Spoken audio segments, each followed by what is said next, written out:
Мен, Азилова Аружан, Орал қаласының білім беру бөлімінің номер 41 мектеп-лицейінің ұланбасы.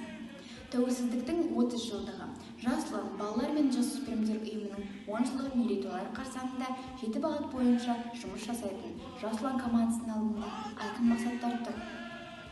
Білім мен өнерді, шығармашылық пен көшбасшылықты ұштастыра білетін жас ұландықтар әркез жаңа бастамаларды қолдауға және оларды жүзеге асыруға дайын.